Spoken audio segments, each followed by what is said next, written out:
My name is Deangelo Lee, founder and president of an organization called I Too Have a Dream. We're a resource network for individuals that are returning back into society.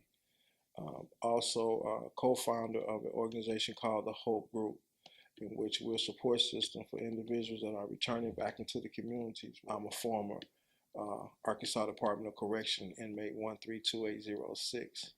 Um, it's my passion to give back what was so freely given to me. The challenges that I faced upon returning back into society was the resource that it took, to make it, as far as jobs, housing, things of that nature. Because you're released with $100 gate check, and you're getting out of prison, you don't have, say for instance, a person in my case, not from here, being here from Arkansas, all I have is $100 check. So now I'm getting released to a halfway house where I got to try to buy personal hygiene products, um, things that a man need. Then I got to turn around and try to go get a social security card. I got to get bus fare. Then I got to get driver's license. Before you know it, $100. How far can you stretch $100? Individuals are incarcerated, and while they're incarcerated, fines and fees are steady rolling. Child support steady rolling.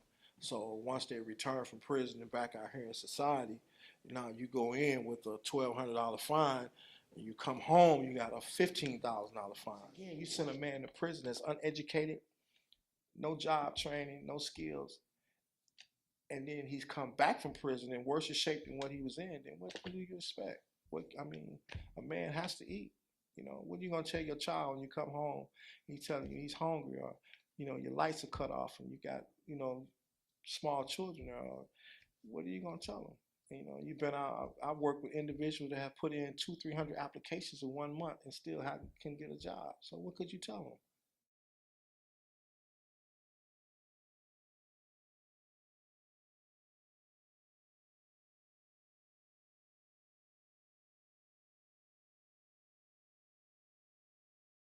They say here in the state of Arkansas, 57% of the people that are released from prison return back within the first 3 years of being there. So I wanted to beat the odds, and I worked hard and diligently to do what was necessary to survive out here.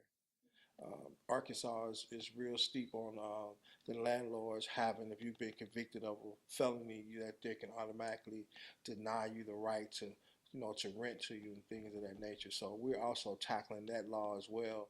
So you have a lot of men that's in the struggle, that's looking for a way out to struggle, but you also have people that constantly have their feet around their throat to keep them down. I don't know no man that woke up or wake up in the morning and say, "Well, I think I'm just gonna go to the Arkansas Department of Correction today." You know, nah, it don't happen like that. It's a process. You know, it's a process. We with our organization, that's why we work hard with individuals that are returning back into society. We use success stories of individuals that have been there and turned their life around, and have their own organizations, their own businesses, doing things. So we want to empower those individuals to take trades where you can get your own jobs, and be your own supervisors, and then that way you can reach back in and help another brother or sister that's returning back into society and give them that same help. It's an old African proverb. It's called "Reach one, teach one," where it was a slave's obligation that once he was free from the bondage itself, to reach back in the village to help free another individual. And that's what it's about. That's what it's about.